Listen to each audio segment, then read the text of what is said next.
Abramos nuestras Biblias en Romanos capítulo 3. Antes de mirar nuestro texto, me gustaría decir que siempre disfruto estar en un lugar y reunido con el pueblo de Dios y también adorar a Dios sin impedimentos cuando creo que los jóvenes que nos lideran en la adoración han hecho un excelente trabajo al dirigir la atención al Señor y no a ellos mismos. Y siempre es una gran bendición. Solo para darte una lección sobre la adoración, lo hiciste maravilloso. Pero, siempre digo que liderar la adoración es como un hombre caminando por la calle en Nueva York donde la acera está llena de gente. Imagina a ese hombre caminando por la acera, nadie le presta atención.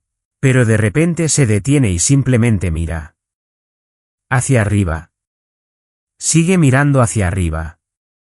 ¿Qué va a hacer todo el mundo? A medida que caminan por la acera, van a mirarlo, y luego van a hacer esto. Así es como lideras la adoración, estás tan cautivado adorando a Dios, que cuando la congregación te mira, rápidamente apartan sus ojos de ti para mirar lo que tú estás mirando. Chicos, hicieron un buen trabajo en eso. Romanos capítulo 3. Ahora, hice algo así como un compromiso hace años que no importa a dónde fuera en el mundo, predicaría este texto. Que lo primero que siempre haría cada vez que llegara a un lugar es predicar este texto en Romanos 3. Y, he sido consistente, lo he predicado en muchos lugares, porque creo que es el texto más importante de toda la Escritura. Romanos capítulo 3, versículo 23. Porque todos han pecado y están destituidos de la gloria de Dios siendo justificados gratuitamente por su gracia a través de la redención que es en Cristo Jesús, a quien Dios presentó públicamente como propiciación por su sangre a través de la fe. Esto fue para demostrar su justicia, porque en la paciencia de Dios pasó por alto los pecados anteriormente cometidos. Por la demostración, digo, de su justicia en el tiempo presente, para que Él sea justo y el justificador del que tiene fe en Jesús. ¿Dónde, entonces, está la jactancia? Queda excluida. ¿Por qué tipo de ley de obras? No. Pero por una ley de fe. Ahora vamos a mirar este texto línea por línea y sacar algunas verdades que no son comunes en la predicación del Evangelio hoy en día. Pero si retrocedieras 150 años y más allá, lo encontrarías en cada sermón sobre el Evangelio. Comencemos. Romanos 3 y 23, ¿por qué? Todos han pecado y están destituidos de la gloria de Dios. Ahora, eso significa tan poco hoy, ¿no es así? ¿Llena tu corazón de temor y temblor pensar que esto te está hablando a ti? ¿Temes al pecado? ¿Lo odias? ¿Lo ves como algo de un asco abyecto? Salimos al mundo hoy y le decimos a alguien que es un pecador, es probable que se rían de nosotros, ¿no es así? No porque no crean que es verdad, simplemente porque no les importa. Le dices a un hombre que ha pecado, realmente no le importa. Nuestra sociedad vive en pecado. Bebe iniquidad como si fuera agua. Usamos el pecado en la publicidad, en la comedia, en el entretenimiento, en todo. Así que decirle a alguien que es un pecador significa muy poco. ¿Y por qué se toma el pecado tan a la ligera? Lo explicaré de esta manera, porque la gente no conoce a Dios. No impresionas a alguien sobre la magnitud de lo que es el pecado simplemente hablando del pecado o del daño que el pecado hace a la persona o la sociedad o la cultura o el efecto generacional del pecado. Eso significa muy poco.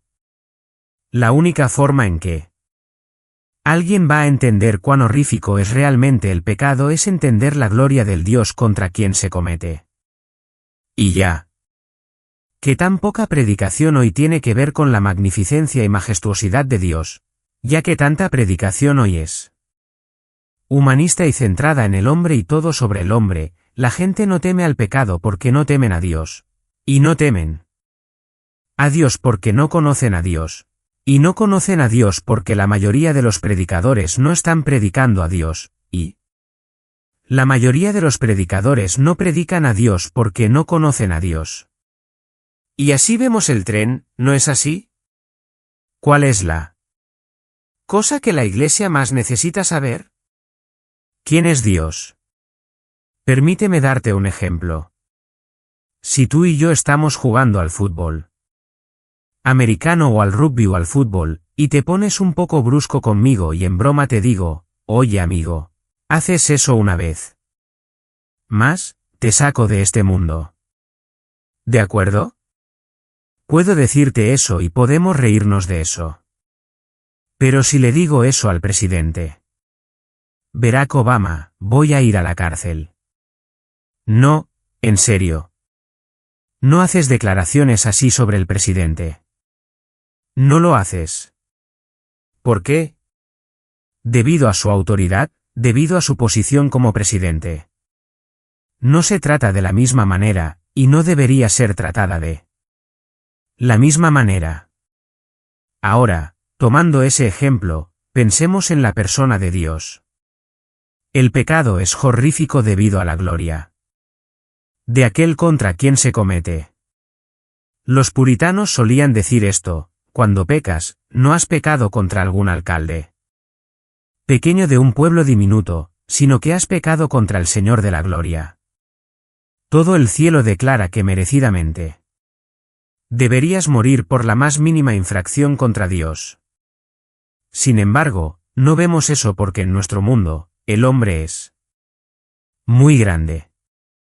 Él es la medida de todas las cosas. Él es el centro de todo, y Dios es tan pequeño. Así que la única manera en que vamos a poder recuperar nuestra idea de la pecaminosidad del pecado es primero recuperar la gloria de Dios. Dios reprende a Israel en el libro de los Salmos y dice esto: cometiste todas estas cosas. Cometiste todos estos pecados. Porque pensabas que yo era como tú. ¿Sabes que el domingo por la mañana es la mayor hora de idolatría en el mundo occidental? Lo es. ¿Sabes por qué digo eso? Porque si fueras a la mayoría de las iglesias y preguntaras a las personas que describan al Dios al que están adorando, descubrirías que no es el Dios de la Biblia. De hecho, he tenido pastores que vienen a mí y dicen: me gustaría que hicieras una conferencia de una semana en nuestra iglesia sobre los atributos de Dios. Y yo digo, eso es un poco peligroso, ¿no crees? Y ellos dicen, ¿cómo dices eso? Digo, pastor, si comienzo a enseñar no mi visión personal de Dios, sino si enseñara en tu iglesia la visión clásica e histórica de los atributos de Dios, cuando llegara la soberanía, justicia, y la ira de Dios, algunos de tus miembros de la iglesia se levantarían y dirían: ese no es mi Dios. Nunca podría amar a un Dios así. La mayoría de las personas no tienen casi ningún sentido de ¿quién es Dios? Ningún sentido bíblico. ¿Y entonces, qué hacen? Crean un Dios a su propia imagen y luego adoran al Dios ¿qué han hecho? Un Dios como nosotros, pero Él no es como nosotros. Todos han pecado. Me gusta ponerlo de esta manera. Imagina que en el día de la creación, Dios le dice a las estrellas que se pongan en ciertas parcelas en el espacio y todas se inclinan y lo adoran. Él le dice a los planetas que se muevan en ciertas órbitas y no abandonen su ritmo y todos gritan amén. Él le dice a las montañas que se levanten y a los valles que se hundan, y ellos lo obedecen. Él le dice al mar: llegarás a este punto y no irás más allá, y el mar adora. Y luego él te mira a ti y dice: ven, y tú dices: no. Por eso, en el día del juicio, toda la creación alabará a Dios por su condenación de ti, si estás fuera de Cristo. Y. Ellos levantarán sus manos y testificarán que el Dios de toda la tierra te ha juzgado correctamente. No tenemos idea de cuán pequeños y patéticos somos, y cuán grande y magnífico Él es. Todos han pecado y están destituidos de la gloria de Dios. Estudias la historia de la interpretación bíblica en este pasaje aquí mismo, en esa frase, destituidos de la gloria de Dios, quedarás absolutamente asombrado. ¿Por qué? Se ha vuelto tan centrado en el hombre. La idea hoy en día es, has quedado corto de la gloria de Dios. Dios tenía un plan maravilloso para tu vida y lo estás perdiendo. Por eso no. Estás autorrealizado y todo lo demás. Eso no es lo que significa el texto. Esto no se trata de ti. Cuando dice, pues todos han pecado y están destituidos de la gloria de Dios, la interpretación adecuada, la interpretación histórica, la que está en el contexto de Romanos mismo es esta, lo que está diciendo es esto. Aunque conocías a Dios, no lo honraste como Dios ni diste gracias. Que Dios te hizo para su gloria, no para tu auto cumplimiento. Dios te hizo para su gloria y no estás sirviendo ese propósito. Has pecado. ¿Ves? De eso se trata el texto. El hombre está desubicado y desfigurado, tratando de ser algo que nunca fue creado para ser. Para la ruina de su propia vida. Para el peligro de su propia paz. Todos han pecado y están destituidos de la gloria de Dios. Tú y yo solo. Somos completos cuando vemos a Dios por encima de nosotros mismos y lo adoramos y servimos a Dios en lugar de nuestros propios propósitos insignificantes. Todos han pecado y están destituidos de la gloria de Dios. Esto presenta el mayor problema. De hecho, el hombre solo tiene un problema. Es el pecado. ¿Y por qué es el pecado un problema? No por el pecado en sí, en realidad. El pecado es un problema debido a Dios. De hecho, el mayor problema del hombre es Dios mismo. ¿Ves? El pecado no sería un problema en absoluto si Dios fuera como nosotros. El pecado no sería un problema en absoluto si Dios no fuera justo o santo. Pero Él es justo y santo y, por lo tanto, el pecado presenta un gran problema. Iba a enseñar en una universidad por una noche en una conferencia básicamente de personas ateas y agnósticas, una gran multitud de personas que estaban en contra del Evangelio. Y mientras estoy detrás del telón esperando ser presentado, estoy sentado allí diciendo, Señor, ¿qué hago? Quiero decir, no me importa salir allí y que me abucheen y todo lo demás. Pero quiero desesperadamente hacer que estas personas vean la realidad del Evangelio. Caminaba hacia el micrófono, de repente algo simplemente se me ocurrió y así que lo dije. Dije esta noche, antes de comenzar, me gustaría advertir a la mayoría de ustedes que para algunos de ustedes, al menos los de corazón débil, es posible que quieran simplemente irse. Ahora. Porque lo que voy a hacer es decirles la verdad más aterradora para el hombre pensante, la verdad más aterradora en las Escrituras. Por lo tanto, les advierto que es posible que quieran irse. Tuve su atención. Y entonces ellos están inclinándose hacia adelante esperando. ¿Cuál es esta cosa horrible que el predicador nos va a decir?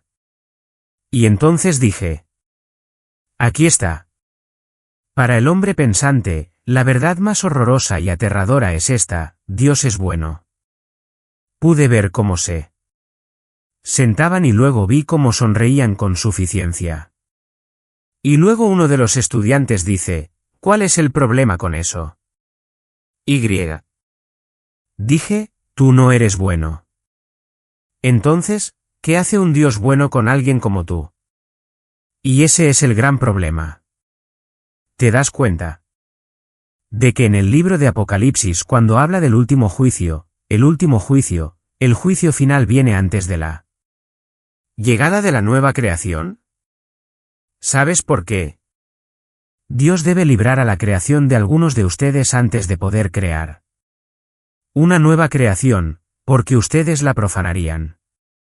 Deben ser arrojados a un lugar donde no se encuentra lugar para ustedes, porque si incluso tocaran la nueva creación, la llevarían al desorden, como la primera. Él debe arruinarlos para salvar la nueva creación. ¿Qué tiene que hacer un Dios bueno con violadores, almas torcidas y pervertidas que aman el mal y odian el bien? ¿Qué tiene que hacer un Dios? Esto era comida común en la predicación hace solo 100 años. Hoy en día apenas se menciona. ¿Ves? Aquí está la cosa que necesitas entender. Dios es justo. Y porque Él es justo, debe juzgar. También debes entender que Dios es amor.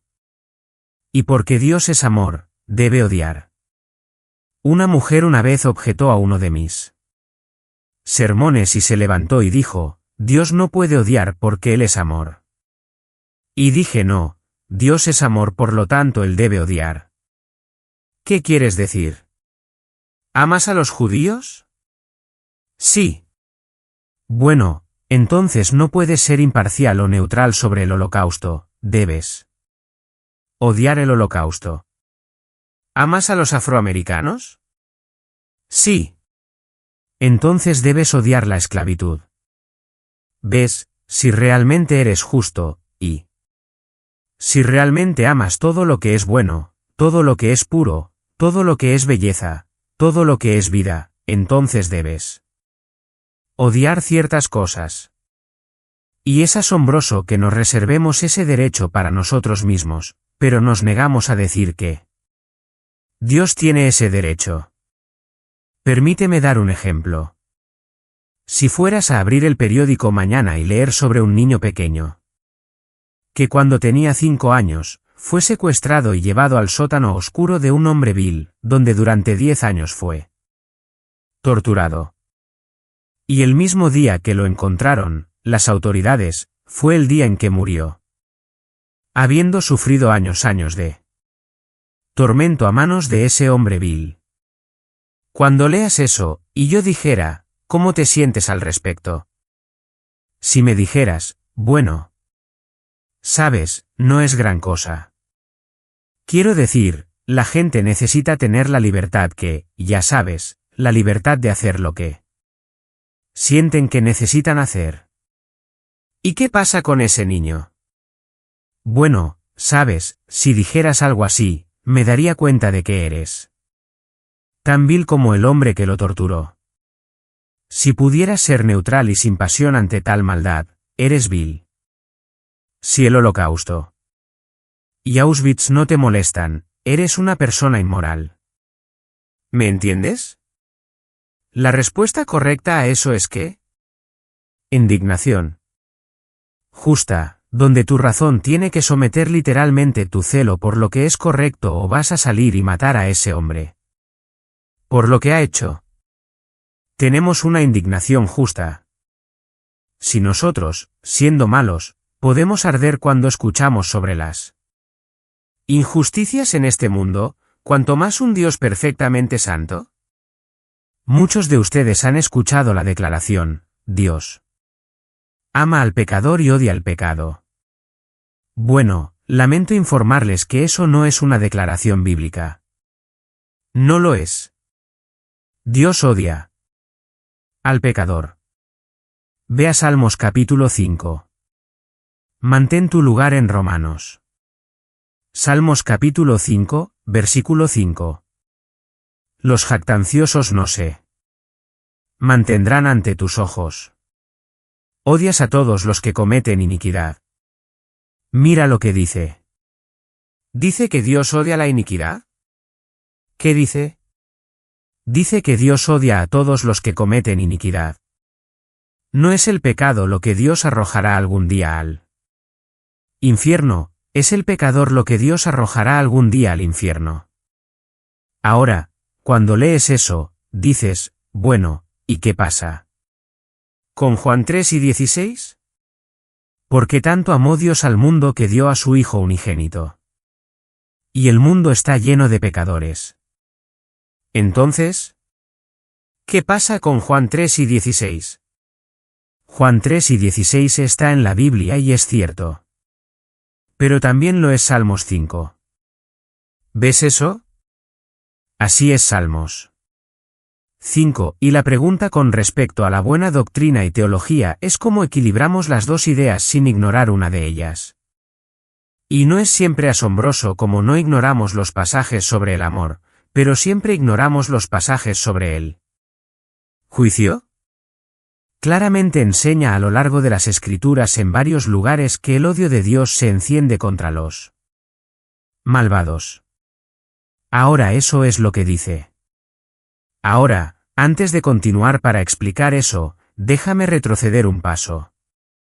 Prediqué hace muchos años y nunca olvidaré esto.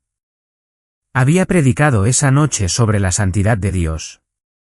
Y cuando bajé del púlpito, fui hacia atrás, 3 ministros me estaban esperando allí y estaban muy enojados. Y esto es lo que dijeron. Dijeron, tenemos un problema real contigo, hermano Washer. Y dije, ¿cuál es? Dijeron, eres desequilibrado. Dije, ¿de qué manera? Dijeron, predicaste esta noche sobre la santidad de Dios y ni una sola vez mencionaste el amor de Dios. Dije, eso es cierto. Eso es cierto. Luego dije, ¿estuvieron aquí anoche? Y dijeron, sí. Dije, anoche prediqué toda la noche sobre el amor de Dios, y ni una sola vez mencioné su santidad, y ninguno de ustedes 3 hombres tuvo un problema con eso. Creo que estás desequilibrado. Creo que tienes un problema. ¿Ves? No es siempre asombroso que el predicador nunca se ha reprendido por predicar demasiado sobre el amor. Pero si incluso menciona doctrinas que están claramente establecidas en la Escritura pero olvidadas y ya no se enseñan, pero aún son parte del cristianismo histórico y más importante, del cristianismo bíblico.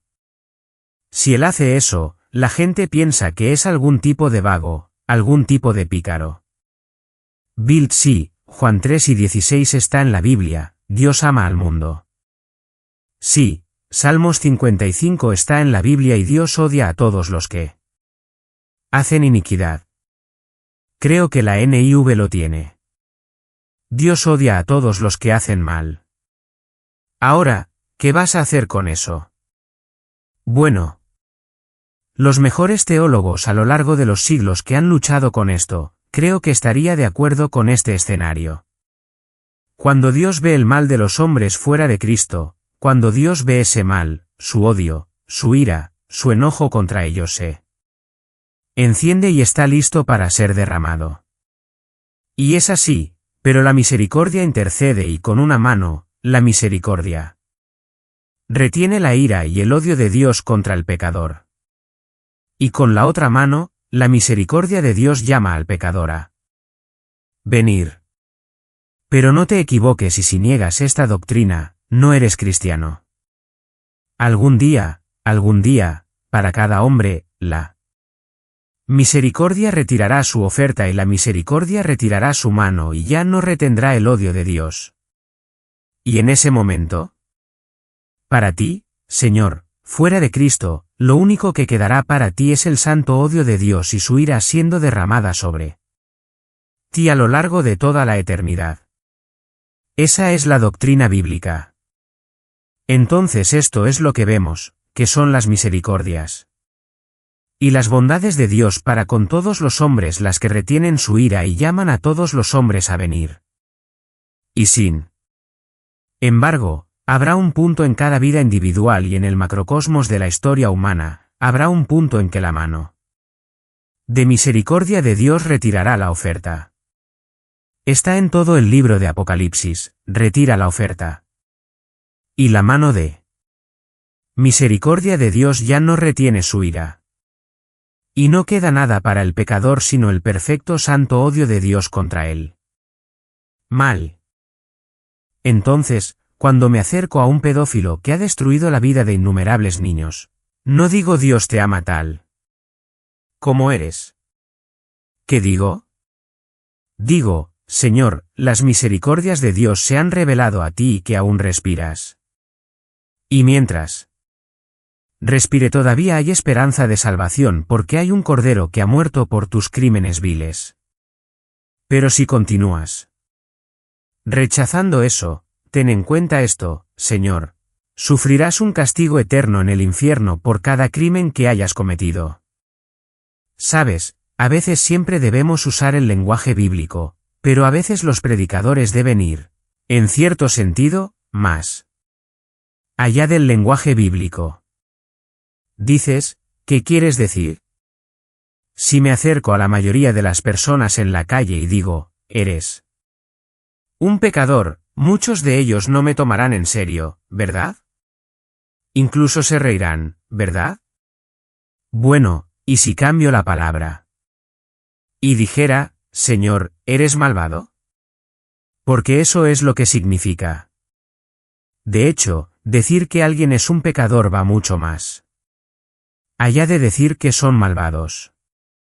Es malvado en el grado más grosero. No podemos entender esto, lo sé, porque estamos tan lejos de una comprensión bíblica de Dios. Déjame decirte claramente. Si estás fuera de Cristo, el día del juicio, cuando des tu primer paso al infierno, lo último que escucharás es a toda la creación poniéndose de pie y alabando a Dios. Porque Él ha limpiado la tierra de ti. ¿Alguna vez te has preguntado, esto a menudo se menciona, cómo tomarán las madres y padres ese día cuando vean a sus hijos adultos juzgados y arrojados al infierno? ¿Cómo los soportarán? ¿Te gustaría la respuesta? Aquí hay algo que necesitas entender. Los hombres son radicalmente depravados. Los hombres son totalmente depravados. Déjame ponerlo de esta manera, ¿crees que Hitler fue una anomalía? ¿Un fenómeno? No. Cada uno de nosotros. Aquí haría que Hitler pareciera un niño de coro, excepto por la gracia restringidora de Dios que reprime nuestro mal. Y. La razón por la que Dios reprime el mal de los hombres malos, incluso aquellos fuera de Cristo, es para que la civilización humana pueda continuar existiendo para que Él pueda realizar una obra de redención para su Hijo. Porque si Dios simplemente quitara las restricciones de todos los hombres en este planeta, nos consumiríamos en cuestión de un par de días. Y no habría obra de redención que contemplar. Y ese niño, necesitas entender esto, todo lo que amas de ese adolescente, ese hijo adulto que está fuera de Cristo, todo lo que ves que aprecias, que valoras, es simplemente una manifestación de la gracia común de Dios restringiendo el mal de esa persona. Pero en el día del juicio, no habrá gracia restringidora y tus hijos se presentarán ante ti exactamente como son aparte de la gracia de Dios y lo que verás son monstruos que te matarían donde estás. Es por eso que incluso en el día del juicio, los padres levantarán sus manos al cielo y jurarán que el Dios de toda la tierra ha hecho bien en el juicio de sus propios hijos. ¿Qué crees que es esta cosa del Evangelio? ¿Qué crees que es esta cosa del cristianismo? ¿Es algún juguete pequeño, algún parche pequeño? ¿Alguna idea tonta que da algún tipo de consuelo a personas brutales? Cuando la Biblia dice que somos pecadores, ¿crees que eso solo significa que estamos mal entendidos? Cuando vemos crímenes que se cometen que son indescriptibles, ¿crees ¿Qué están más allá de ti? Necesitas entender lo que somos y cuando entiendas lo que somos, te maravillarás de que Dios enviara a su Hijo a morir por gente como nosotros. Es por eso que a menudo ves el mayor celo por Cristo en la vida del ex-asesino, la vida del ex-prostituto o drogadicto. ¿Por qué? Han visto algo de lo que son. Todos han pecado y están destituidos de la gloria de Dios. Y todos estarían condenados aparte de la obra de gracia de Dios en Jesucristo. Déjame seguir diciendo esto. Estaba escuchando la radio el otro día en casa y estaba hablando sobre el matrimonio, el matrimonio entre personas del mismo sexo, y la Constitución de los Estados Unidos y decía que los padres fundadores nunca podrían haber, y estas eran personas seculares, por supuesto, nunca podrían haber imaginado que tal cosa pudiera haber existido siquiera. Nunca lo habrían imaginado. Pero aquí está el lenguaje que se usó.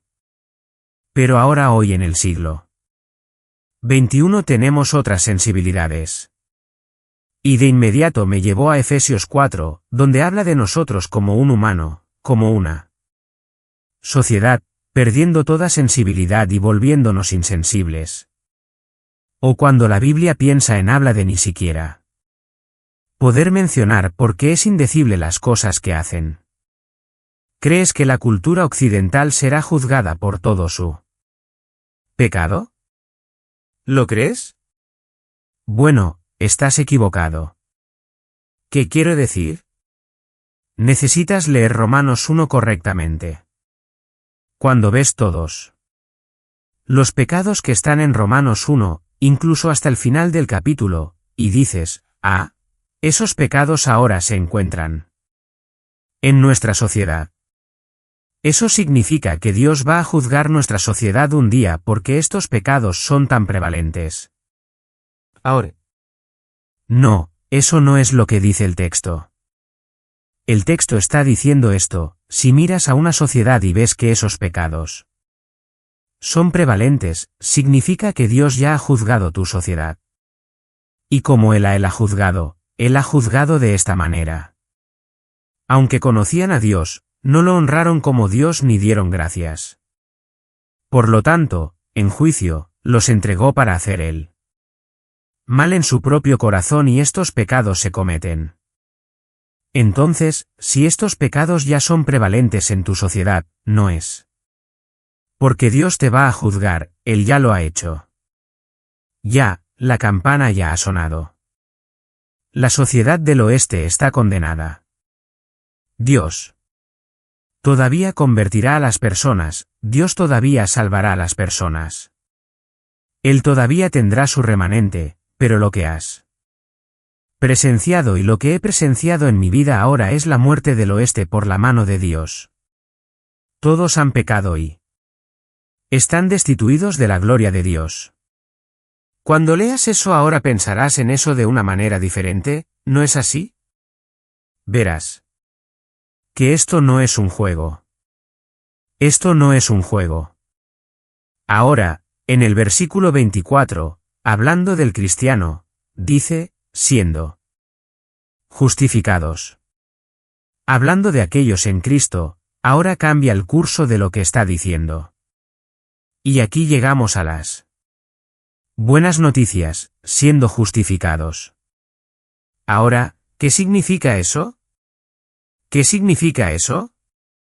Anota lo que la palabra aquí es un término legal o forense. Debes entenderlo de esta manera o sus consecuencias son pripastres. Es un término legal. Ahora, ¿qué quiero decir con eso? En el momento en que una persona pone su fe en Dios, en Cristo, Dios declara legalmente que esa persona está bien con Él. ¿Me entiendes?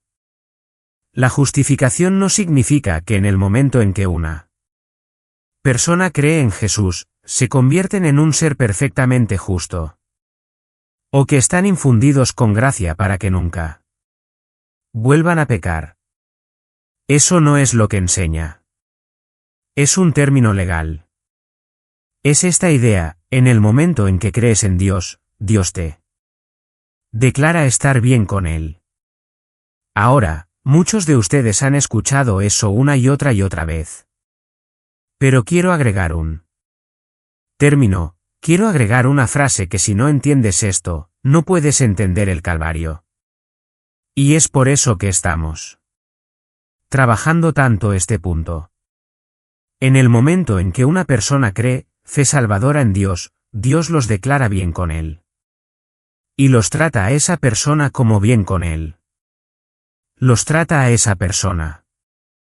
Esa palabra trata, mantén eso en la parte posterior de tu mente. Los trata a esa persona como bien con Él. Y esa es una muy buena noticia para el cristiano. Nunca serás más justo ante Dios legalmente de lo que eres ahora mismo. Tu posición ante Dios en Cristo es la de absoluta justicia. ¿Estás bien con Dios? ¿Ves con Dios? Recuerda, Él es impecable. Él está sin pecado. Él es puro. No puedes estar un poco bien con Dios o un poco mal con Dios. Tienes que estar perfectamente bien con Dios o estás completamente mal con Dios. Pero en el momento en que pones tu fe en Cristo, Dios te declara legalmente estar bien con Él y luego te trata como bien con Él. Así que incluso cuando disciplina a sus hijos, lo hace como un padre y no como un juez judicialmente. Te has movido a un reino completamente diferente. Y de eso se trata Romanos 5 y 6.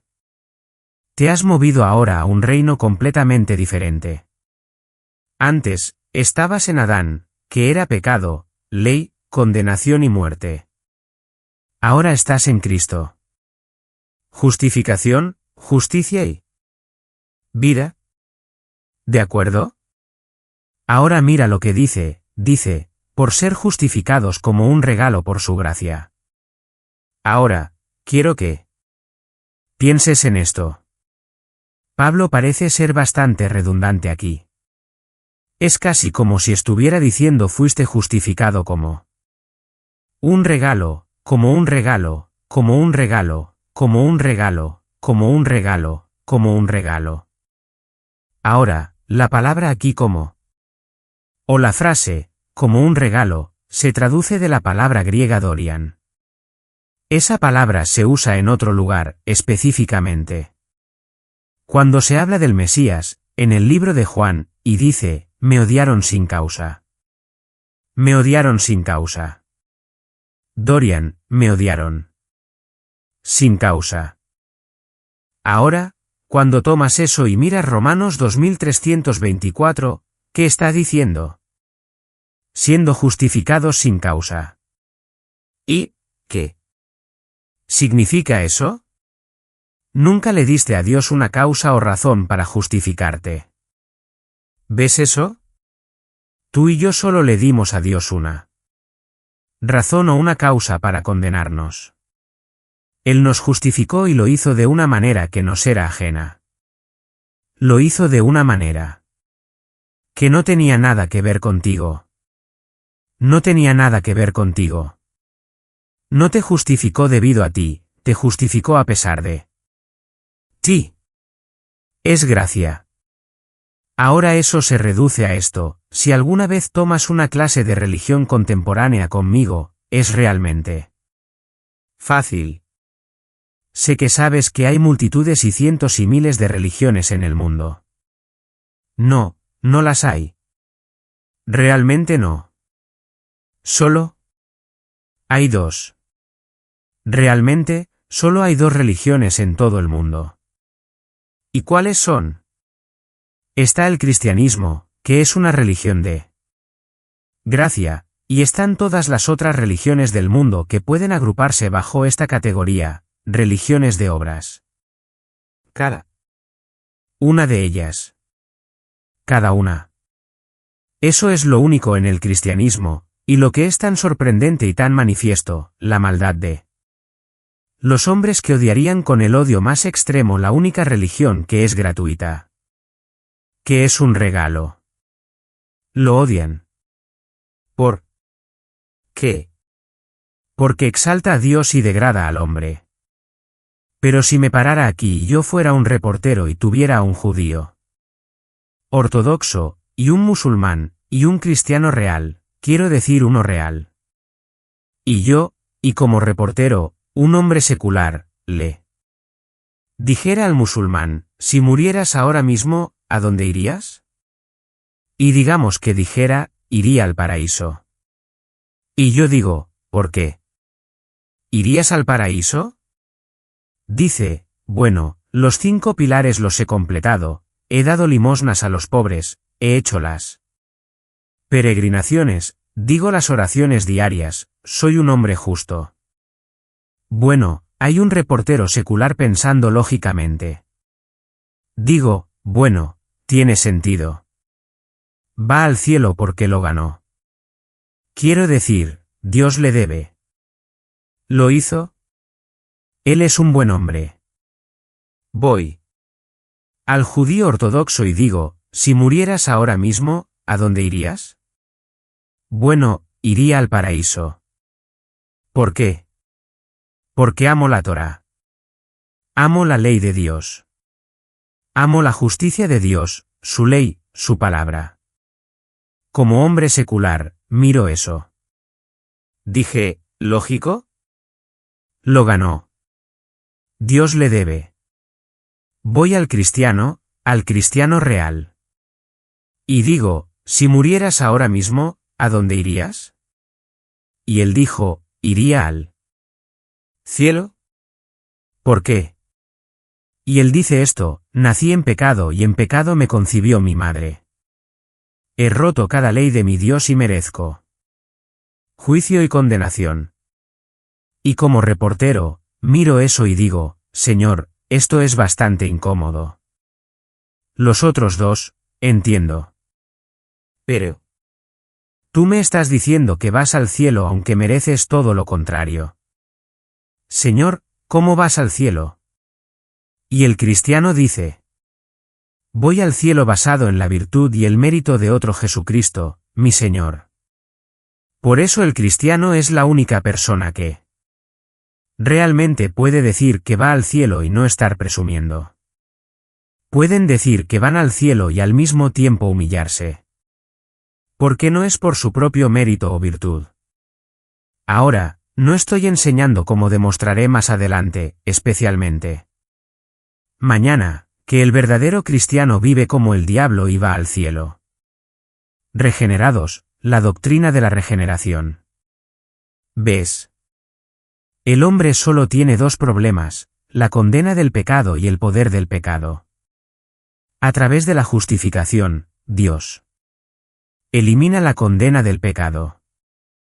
Y a través de la regeneración, elimina el poder del pecado para que aquellos que realmente han sido justificados hayan sido regenerados y puedan caminar en novedad de vida, dando fruto y demostrando que su confesión es verdadera. Pero aún así es salvación por gracia, no obstante. Ahora, sigamos. Siendo justificados como un regalo por su gracia a través de la redención que es en Cristo Jesús. Desearía tener la cita. Había un viejo puritano que decía esto, que hay algunas palabras que no deberían mencionarse excepto con un labio tembloroso. Redención. Es una de esas palabras. Redención. ¿Qué significa? Es comprar algo. Comprar un esclavo, un cautivo, un prisionero. Haciendo un pago. Ahora eso de por sí es asombroso. Pero realmente lo que añade el asombro a esto es el precio que se pagó. La sangre del propio Hijo de Dios. La sangre del propio Hijo de Dios. Hay un vídeo por ahí y está creciendo en popularidad y está bien hecho, pero es mala teología. ¿Ves? Este prisionero representa al pecador y está encadenado a una pared. Y ves, mientras el narrador está hablando, ves esta sombra acercándose a él. Y todo lo que puedes ver es la Sombra tiene su brazo levantado y tiene un látigo. Y parece que va a golpear al prisionero hasta la muerte. Pero entonces en este vídeo, de repente el Hijo de Dios, o lo que se supone que es el Hijo de Dios, interviene y se pone en medio y recibe el latigazo del látigo en lugar del pecador. Y en la película, en el documento o lo que sea, la película, es el diablo el que sostiene el látigo que está a punto de golpear al pecador. Y es el diablo quien pasa el látigo por la espalda de Cristo para salvar al pecador del diablo. Orígenes tenía un problema similar con esta teología. Que Cristo fue un pago pagado al diablo para salvarnos del encarcelamiento del diablo. No te equivoques, la muerte de Cristo salva a su pueblo del esclavismo del diablo, pero no de esa manera en absoluto. Y si piensas así, estás en el ámbito de la herejía. No fue Satanás el que tenía el látigo. Fue Dios. Fue Dios. A veces le pregunto a la gente, ¿de qué te salvó? ¿Dios? Dios me salvó del pecado. El pecado no iba tras de ti. Déjame ponértelo de esta manera, Dios te salvó de él mismo. Por él mismo y para él mismo. Fue Dios en su justicia y su santidad el que venía tras de ti. Y cuando Cristo se interpuso, cuando Él se paró entre ti y ese juicio, Él estaba parándose entre ti, el pecador, y el juicio del Dios Todopoderoso en la cruz del Calvario. El pago se hizo a la justicia ofendida de Dios. Y hablaremos de eso más tarde. Y. Al satisfacer el juicio de Dios, la justicia y al aplacar la ira de Dios puso fin a las acusaciones y al poder del diablo sobre nosotros. No te equivoques al respecto, el precio fue pagado por Dios. Y el precio fue pagado a Dios. Y en última instancia para la gloria de Dios. Ahora sigamos. La redención que es en Cristo Jesús.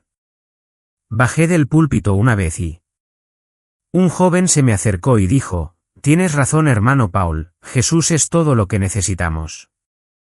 Dije joven, eso no es lo que dije. Lo que dije es que Jesús es todo lo que tenemos. Aparte de Cristo, no tienes parte con Dios. Todo lo que tienes de cualquier tipo de relación con Dios es porque estás en Cristo. Estás en Cristo. Cristo es el arca. Cristo es el arca. ¿Ves eso? Y es solo estando en el arca que te salvas del diluvio de la ira de Dios. Cristo es esa ciudad a la que corre el criminal, y solo dentro de las murallas de esa ciudad el criminal está seguro. ¿Ves eso? Está en Cristo, en Cristo. En Cristo. Y fuera de Cristo no tienes nada. Nuevamente, nuestra única jactancia es Cristo. Crucificado y resucitado de entre los muertos en nuestro nombre. Como un camello no puede pasar por el ojo de una aguja. No irás al cielo con una pizca de justicia propia en tu espalda. Conozco a muchos buenos cristianos que han pasado por tiempos peligrosos dudando de su salvación. Pero incluso los cristianos que han pasado por esos tiempos peligrosos de dudar de su salvación, había una cosa de la que no dudaban, y era esto, que si eran salvos era solo en Cristo. Están absolutamente convencidos de su absoluta incapacidad para agregar algo a la obra expiatoria de Cristo. Si fuera 99,9%.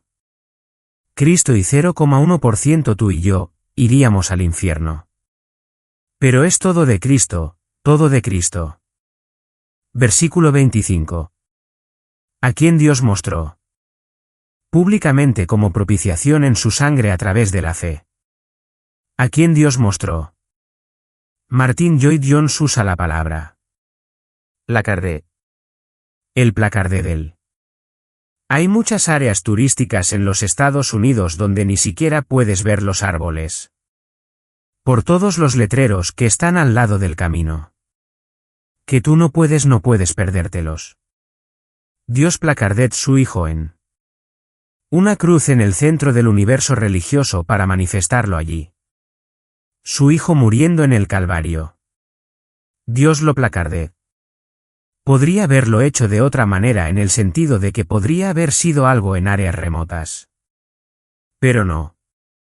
En el mismo centro del mundo religioso, él lo Placardet. ¿Por qué?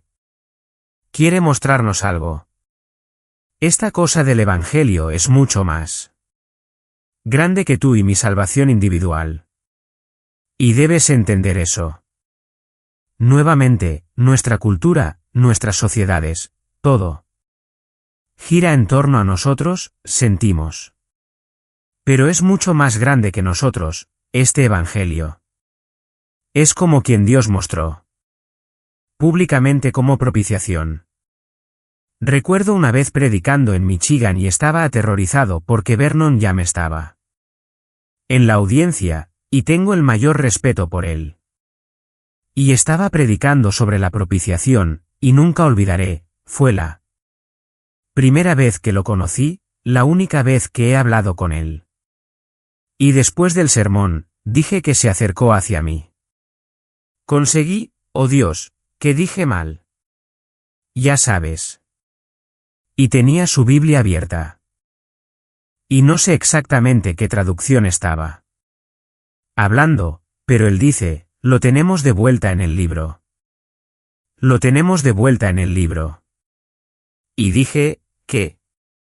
Propiciación. Lo tenemos de vuelta en nuestro libro. Supongo que hubo alguna pelea sobre traducciones o algo así.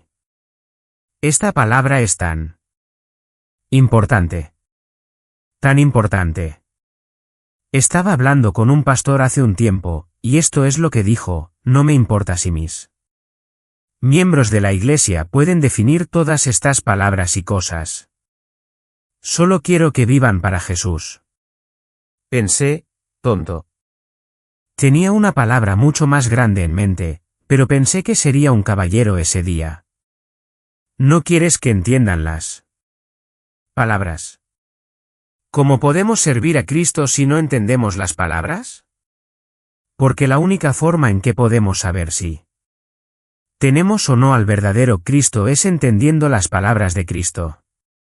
Vi una película el otro día y quieren usar uno de mis sermones y tuvimos que rechazarlos porque mientras estaba revisando, pensé que este joven tiene a todos estos expertos en este panel y cada uno de ellos tiene una definición diferente de Cristo y salvación.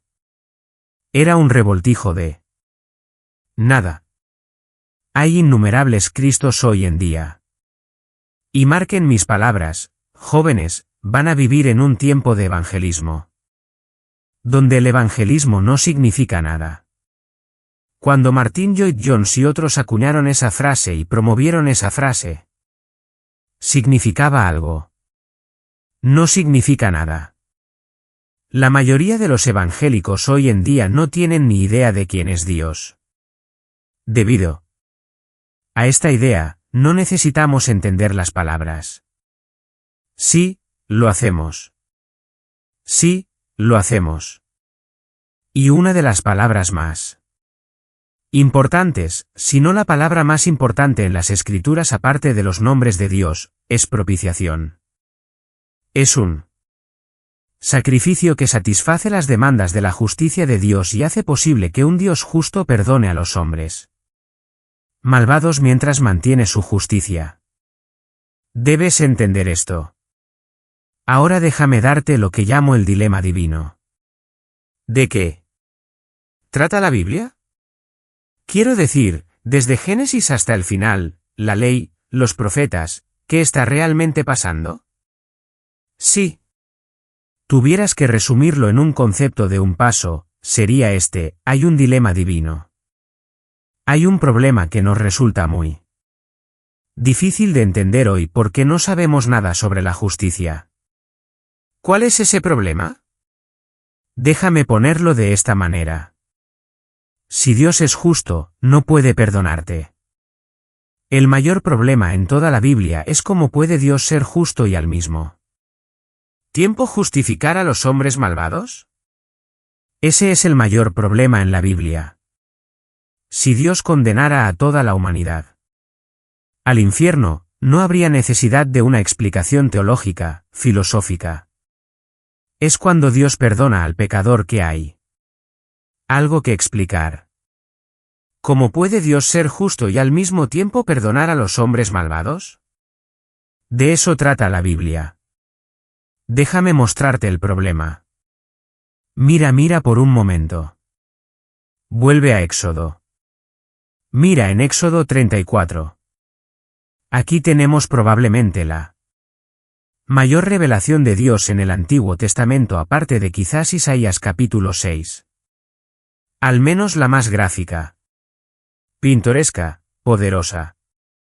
En Éxodo 34 versículo 6, entonces el Señor pasó por delante de él, es decir, Moisés, y proclamó: el Señor Dios compasivo y clemente, lento para la ira y abundante en misericordia y verdad, ¿quién guarda la misericordia por 1,000, quien perdona la iniquidad, la transgresión y el pecado? Es una especie de paralelismo hebreo. Paralelismo aquí. Está acumulando un término tras otro para decir que Dios perdona todo tipo y clase de pecado. Pero ahora viene el problema, escucha lo que dice. ¿Quién perdona la iniquidad, la transgresión y el pecado? Sin embargo, de ninguna manera dejará impune al culpable. ¿Alguien ve un problema allí? ¿Cómo perdonas toda iniquidad, transgresión y pecado? Dices eso. ¿Quién perdona todo tipo y clase de pecado pero no dejará que el culpable quede sin castigo? ¿Cómo? ¿Haces ambas cosas? ¿Cómo perdonas a los pecadores y sin embargo no hay ni un solo pecador que quede sin castigo? ¿Cómo? ¿Haces eso? Mira por un momento en Proverbios 15, o Proverbios 17 versículo 15.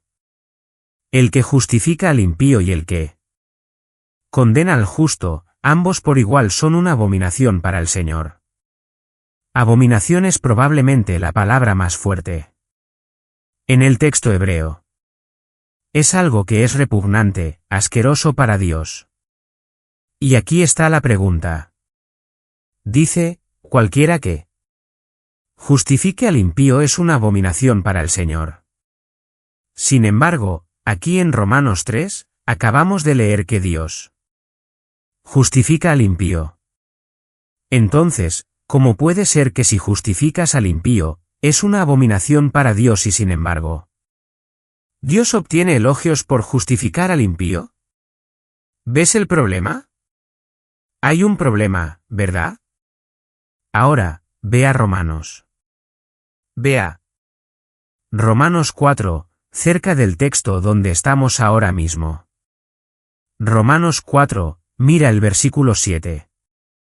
Bienaventurados aquellos cuyas obras ilegales han sido perdonadas y cuyos pecados han sido cubiertos. En nuestras propias sociedades, ¿qué decimos? Cuando un juez cubre el pecado, ¿lo alabamos por eso o lo llamamos corrupto? Lo llamamos corrupto. ¿Cómo puede Dios simplemente cubrir el pecado, actuar como si no estuviera allí? Pensé que era santo. ¿Cómo puede Dios hacer eso? Dios dice que cualquiera justifica al impío es una abominación para él, pero luego él da la vuelta y justifica al impío. Dios dice que él perdona todo tipo y clase de pecado, sin embargo cualquiera que cometa pecado, van a ser castigados. Dios cubre el pecado. Y la gran pregunta de toda la Escritura es esta: ¿cómo puede Dios ser verdaderamente justo y cubrir el pecado? ¿Cómo puede Dios ser verdaderamente justo, mientras justifica a hombres malvados que merecidamente deberían ser condenados? De eso trata este pasaje. ¿Cómo lo hizo? Lo hizo en su Hijo. Todos los hombres deben morir y sufrir eternamente la ira de Dios. Dios se convierte en hombre y vive una vida perfecta que ningún hombre podría vivir y luego va a un árbol, y en ese árbol, Dios imputa el pecado de su pueblo sobre su Hijo. Y cada pecado de su pueblo ese día en el Calvario fue castigado. Cada pecado mío fue castigado. Castigado mientras Cristo fue abandonado por Dios y aplastado bajo la ira de su propio Padre. Voy a hablar mucho más sobre esto en la conferencia que está por venir, la Conferencia Banner Truth. La forma en que se predica el Evangelio hoy en día en la mayoría de los lugares, tendría que decir esto. Si yo fuera solo un oyente neutral y no supiera nada sobre la Biblia, diría que de alguna manera, porque los romanos golpearon a Jesús, nuestros pecados fueron pagados. Esa es la conclusión a la que llegaría. He escuchado a predicadores, Jesús está en el jardín de Getsemaní, y clama, que pase de mí esta copa. Que pase de mí esta copa. He escuchado a predicadores decir, en su omnisciencia, Cristo miró hacia adelante y vio el látigo de 9 colas cayendo sobre su espalda, la corona de espinas en su cabeza, los clavos en sus manos y sus pies, la forma en que los romanos lo golpearían y los judíos lo burlarían, y tembló ante el pensamiento de eso. Pripastres. Enfermizo es decir algo así. Escucha. Después de la ascensión de Cristo, durante los próximos 3 siglos, innumerables cristianos murieron en cruces. Algunos de ellos crucificados boca abajo, se les echó un tipo crudo de queroseno y se les prendió fuego. Sufrieron miserias indescriptibles. Y sin embargo, fueron a esas cruces haciendo qué? Cantando himnos, alabando a Dios, y considerándolo gozo sufrir como su maestro al menos en algún grado. Y sin embargo, el capitán de su salvación se esconde en Getsemaní, clamando, que pase de mí esta copa. ¿Realmente piensas eso? ¿Es tan baja tu visión de Cristo? Entonces, no. Sé, católico. ¿Fue él algún tipo de mártir? Cuando él entró en ese jardín, todo el infierno se desató sobre él. Los viejos puritanos solían decir esto, que en el desierto Satanás se le apareció en una forma algo atractiva para tentarlo. Pero ahora en el jardín se le aparece como él es. Monstruo de iniquidad. Todo el infierno se reunió para saltar sobre él como lobos hambrientos. Ya comenzaba a sentir el abandono de su padre. Spurgeon lo dijo de esta manera, ahora. Sé que tenía un regalo de embellecimiento a veces. Spurgeon dijo esto, Satanás se le acercó y dijo, ¿ves a esos discípulos? Has fallado. Dios te ha abandonado. Y ves a tu pequeño rebaño allí, ahora son míos. Y no solo eso, tenías una tarea que llevar a cabo que no completaste. No solo los tomaré, vaciaré el cielo y lo lanzaré al infierno porque has fallado. Todo cayó sobre él en ese momento. Pero de todas las cosas que cayeron sobre él, cada aspecto de la maldición comenzó a caer sobre él. Espiritual, físico, todo lo que puedas imaginar comenzó a caer sobre él allí en el jardín. Peso de nuestro pecado, el abandono de Dios, pero de todo eso, lo peor fue esto, él era el Hijo. Dios no creó el mundo porque tenía alguna necesidad. Dios creó el mundo por el desbordamiento de su superabundancia de la relación entre él y el Hijo. El Padre siempre se deleitaba en el Hijo, y el Hijo siempre se deleitaba en el Padre. No había necesidad de nada más. Y sin embargo, en ese momento eso iba a romperse. Iba a estar en ese árbol abandonado por Dios.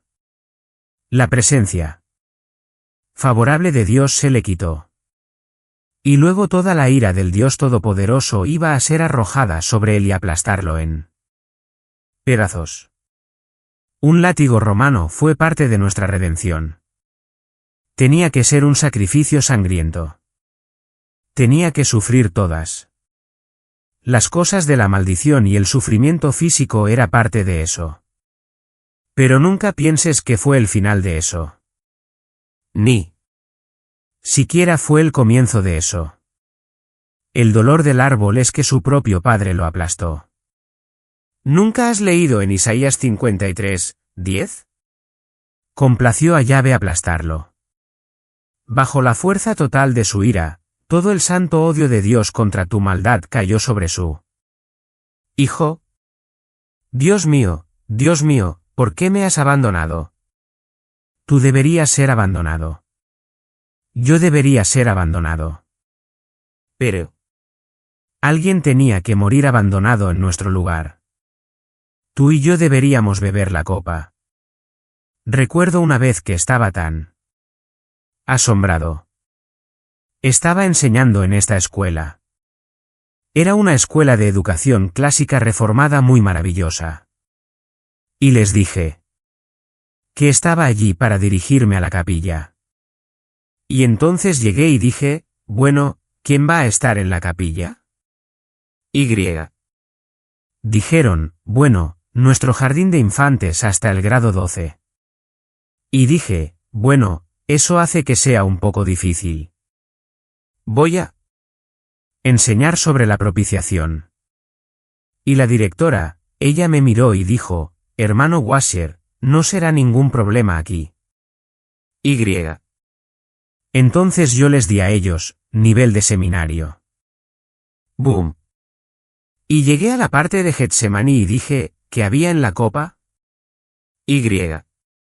Esta niña pequeña, nunca lo olvidaré, de 8 o 9 años, fue así, levantó la mano, y dije, sí, querida. Y en verdadera moda. Se paró al lado de su escritorio, puso su manita en su escritorio así, y me miró y dijo, Señor, la ira del Dios Todopoderoso estaba en la copa. La mayoría de los predicadores hoy en día no entienden eso. ¿Ves lo que sucedió allí en ese árbol? Su padre lo aplastó. Eso es lo que sucedió allí. Eso es por lo que es tan asombroso. ¿Te das cuenta de que podría simplemente por investigación, desde solo los puritanos y los reformadores, Spurgeon hasta Martin Lloyd-Jones? Podríamos tener una conferencia de probablemente 2 o 3 meses solo sobre Getsemaní, y ni siquiera comenzaríamos a tocar los sufrimientos de nuestro Señor. ¿Ves? Esto es lo que cautiva el corazón. Esto es lo que controla a un hombre o mujer. Esto es lo que hace que sean asesinados. Es este amor controlador de Dios manifestado en la cruz de Jesucristo. Debes entender esto. Debes verlo. Debes trabajar toda tu vida en las Escrituras para entender más y más lo que Dios ha hecho por ti en Cristo. Y fue con su muerte, que se resolvió el gran dilema. ¿Cómo puede Dios ser justo y él justificador de los hombres malvados? Mira en el versículo 25. A quien Dios mostró públicamente como propiciación en su sangre a través de la fe. Ahora mira. Esto fue para demostrar su justicia. Ahora, ¿por qué Dios necesitaría demostrar que Él es justo? Ahora, ¿por qué necesitaría darnos una demostración pública en el Calvario de que Él es realmente y verdaderamente justo? ¿Por qué tendría que hacer eso? Dice, porque en la paciencia de Dios, pasó por alto los pecados previamente cometidos. Ahora, ¿qué significa eso? Bueno, no quiero ser dramático aquí, pero vamos, solo para ponerlo en perspectiva, vamos a imaginarlo de esta manera. Imaginemos por un momento al gran acusador, Satanás. Solo imagina. ¿Ves? Lo que necesitas entender es que cuando Satanás cayó, y no sabemos mucho sobre su caída, no sabemos ni la mitad de lo ¿Qué escribimos? Pero sí sabemos que ha caído, es un ser personal, angélico, demoníaco. Y él odia a Dios. Déjame detenerme aquí por un pequeño apunte al margen. Los niños pequeños siempre me hacen las preguntas más sabias. Y dicen: ¿Hermano Paul? Digo, sí. Satanás es bastante inteligente, ¿verdad? Sí. Es bastante inteligente. Bueno, él sabe mucho. Sobre Dios, ¿verdad? Sí. Sabe mucho sobre Dios. Bueno, él sabe que va a perder, ¿no es así? Quiero decir que sabe. Tiene que saber que no hay posibilidad de ganar. ¿Y por qué no simplemente se detiene? Es una buena pregunta. No es infantil en absoluto, pero revela algo asombroso. Él sabe que va a perder. Él sabe que va al infierno para siempre. Entonces, ¿por qué no se arrepiente? Por la misma razón que algunos de ustedes no se arrepienten. Él odia tanto a Dios, que preferiría pudrirse en el infierno antes que inclinar su rodilla ante Dios. Imagina a un prisionero político. Está allí en la cárcel y el rey bondadoso baja y abre la puerta de la prisión y dice: puedes salir libre. Vuelve tú. Familia, todo lo demás. Solo tienes que inclinar la rodilla y reconocer mi soberanía. Y el prisionero camina y cierra la puerta de la prisión y dice: preferiría pudrirme en el infierno antes que inclinar mi rodilla ante ti. No pienses que en el infierno tienes un montón de gente arrepintiéndose y orando por su liberación. Tienes un montón de gente sufriendo una miseria indescriptible, pero que preferiría pudrirse en el infierno antes que reconocer la soberanía de Dios. No. Estoy de acuerdo con mucho de lo que dijo C.S. Lewis a veces. Hay una cosa que dijo con la que estoy de acuerdo.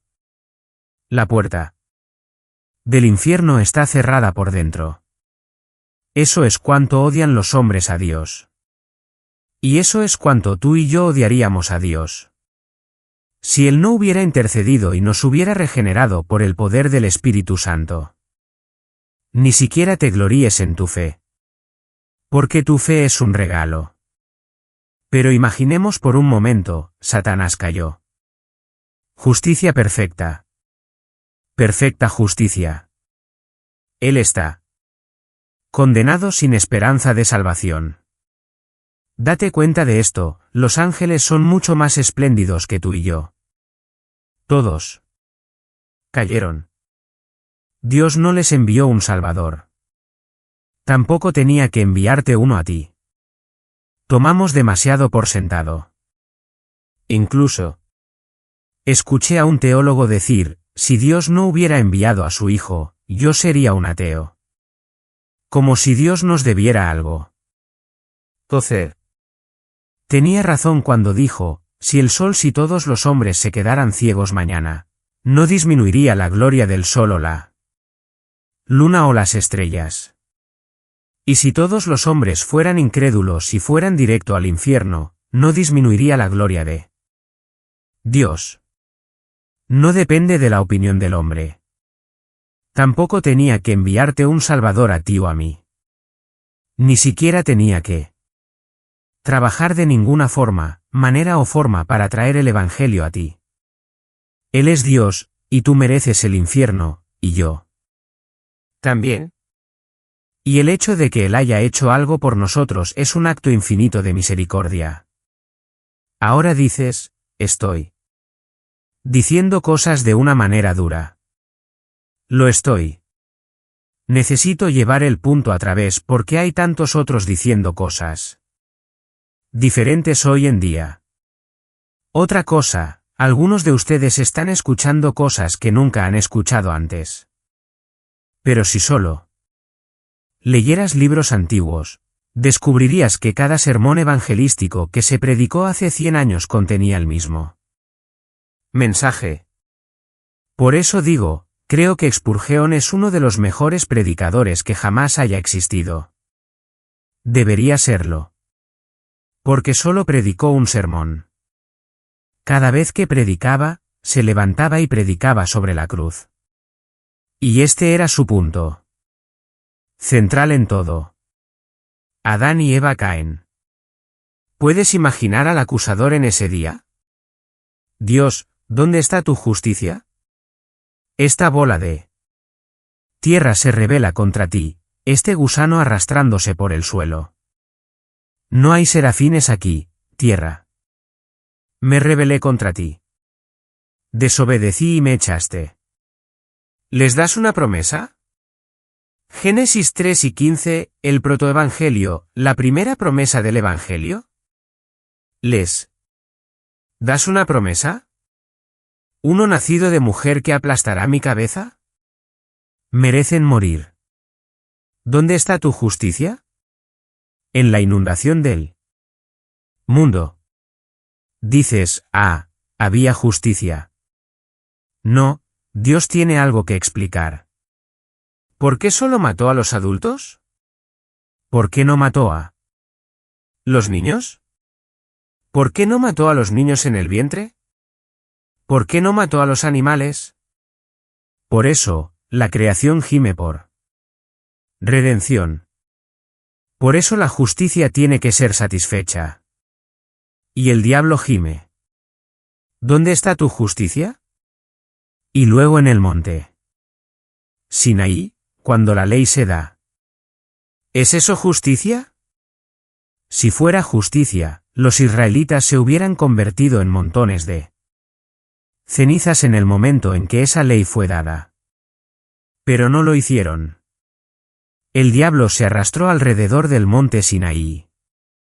Dijo, ¿dónde está tu justicia? Durante siglos, los hombres piadosos caminan por la tierra que nunca han pecado contra ti. Como yo. ¿Por qué no los matas a todos? ¿Por qué no los matas a todos? Pero entonces en la cruz del Calvario. Cristo clavado a un árbol, lo que sucedió en el Calvario es Dios mío, ¿por qué me has abandonado? ¿Por qué? ¿Estás tan lejos de las palabras de mi clamor? Y ahí es cuando Dios se vuelve justo y el justificador del impío. Mientras Jesucristo lleva a cabo el gran intercambio, Dios trató a Jesús como si viviera mi vida, para que pudiera tratarme a mí. Como si viviera la suya. Y en ese momento, cuando se hizo el pago, en ese momento Dios se volvió justo y el justificador del impío. Y el diablo no tiene nada que decir. Dios no perdonó al pecador porque Dios es bueno y decidió pasar por alto el pecado. Dios no perdonó al pecador porque el pecado no es realmente tan grande. Dios no perdonó al pecador porque de alguna manera pecamos en la ignorancia, y no es tan malo. Dios perdonó al pecador porque el pecador fue ejecutado legalmente en su propio Hijo. Dios perdonó al pecador porque el pecado fue castigado completamente. Y así el gran dilema divino se resuelve. Dios es justo y el justificador del impío. Porque Dios hizo esto en su Hijo. Por lo tanto, cuando lleguemos al versículo 26, dice que Dios es justo y el justificador del que tiene fe en Jesús. ¿Dónde, entonces, está la jactancia? Queda excluida. ¿Por qué tipo de ley? ¿De obras? No, pero por una ley de fe. Porque nosotros mantenemos que un hombre es justificado por la fe aparte de las obras de la ley. Ahora déjame cerrar con esto, y espero que hayas estado atento. Hay mucho de lo que hablé esta noche. Pero todos y cada uno de ustedes en este edificio, esta noche, son justificados en este momento o son condenados en este momento. No hay lugar intermedio. No hay algo neutral. Tú estás justificado o estás condenado. Y la única manera de estar justificado es a través de la fe en Jesucristo. Que Él murió por tus pecados. Que Él resucitó de entre los muertos. Y confiando en eso solo, y luego una vida de fruto que demuestra que esa confesión es verdadera.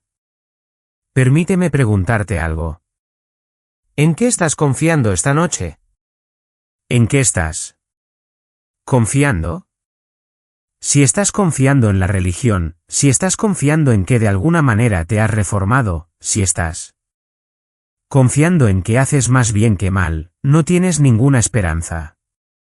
La única esperanza es Cristo. La única esperanza es Cristo. Él es el único que puede salvar. Él es el único que puede justificar. Él es el único que puede regenerar. Él es el único que puede glorificar. Él es todo. Él es todo. Él es todo. Y todo lo que tienes que ver con Dios, lo tienes porque estás en Él. Estás en Él. Y si no estás en Él, estás condenado ya. Estás condenado ya. Ahora, puedes decir, bueno, yo creo.